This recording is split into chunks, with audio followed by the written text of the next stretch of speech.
ये कहानी कल्पना पर आधारित है, लेकिन इसमें वो पीड़ा है जो इतिहास के पन्नों में दबा दी गई।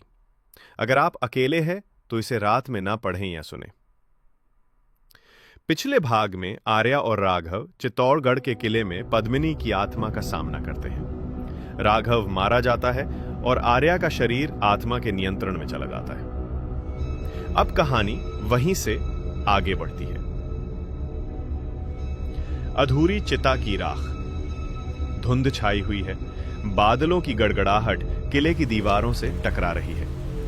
हवाएं तेज हैं और झील की सतह पर हलचल है।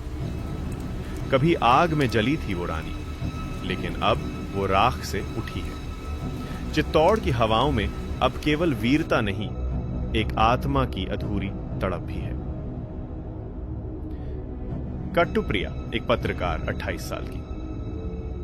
वो पहली बार जौहर कुंड पर जाती है, कैमरा ऑन करती है। ये वही जगह है जहां सैकड़ों रानियों ने खुद को अग्नि में झोंक दिया था। मगर क्या सच में सब कुछ यहीं खत्म हुआ या कुछ बाकी रह गया? वो झील की ओर देखती है। अचानक हवा रुक जाती है। वो देखती है दीवार पर कुछ लिखा है, खून से। मैं फिर आऊंगी, अधूरी हूं अब तक। प्रिया के कानों में कोई फुसफुसाता है, तुमने मुझे बुलाया है, मैं आ रही हूं। Cut to black. एक चीख की गूंज। दर्पण जो जलाता है। Scene opens. रात का समय। प्रिया होटल के कमरे में बैठी है।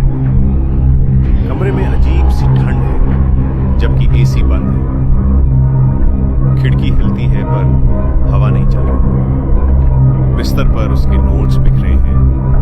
पद्मिनी के इतिहास, चित्तौड़ के किले की घटनाएं और एक पुरानी स्केचिंग। क्लोज अप शॉट, एक फोटो जिसमें पद्मिनी की आंखें ब्लर है। प्रिया कैमरे में बोलती है, इतिहास में जो नहीं लिखा गया, क्या वो कभी हुआ ही नहीं था या वो जानबूझकर मिटाया गया?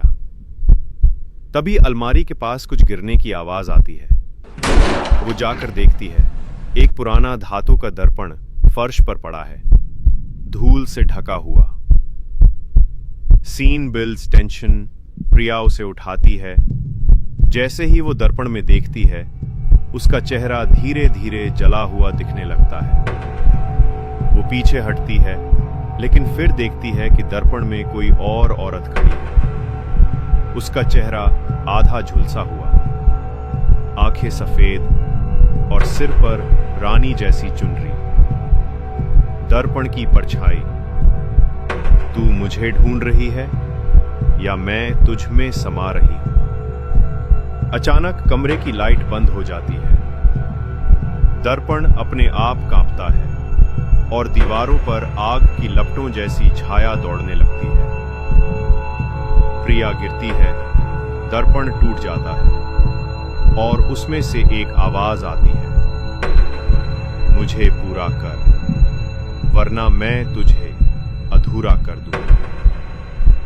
Heater scene ends. प्रिया जमीन पर बेहोश पड़ी है।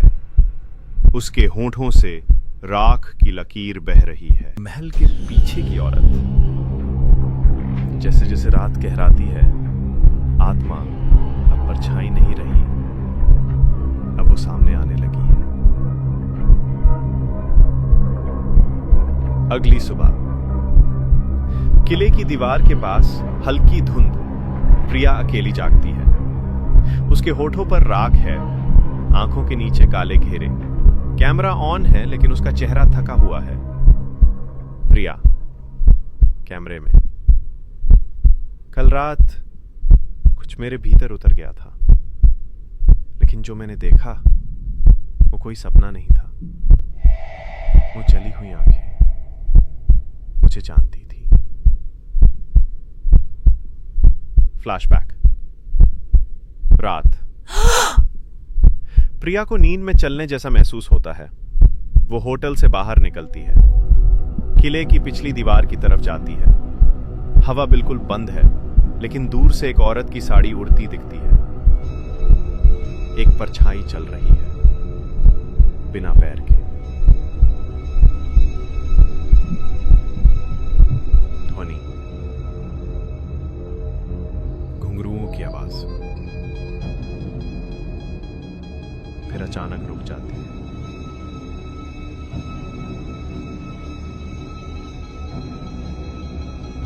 सीन, प्रिया दीवार के पास पहुंचती है। वहां एक दरार से नीचे की ओर तहखाना जाता है, जो एएसआई रिकॉर्ड में दर्ज ही नहीं है। वो कैमरा ऑन करके उतरती है। नीचे सब कुछ पत्थर से ढका है, लेकिन बीचों बीच एक पुराना दीपक रखा है, जल रहा है बिना तेल के। दीपक के सामने राख से बनी एक स्त्री की आकृति, जैसे किसी ने जानबूझकर बनाई हो। प्रिया धीरे बोलती है, ये किसी ने नहीं बनाया, ये किसी ने जिया है जलकर। तभी पीछे से वही आवाज, तू मुझे समझेगी, तभी तुझे मैं छोड़ूंगी। वो पलटती है, वहां कोई नहीं, लेकिन कैमरे में पीछे एक परछाई धीरे धीरे पास आती है।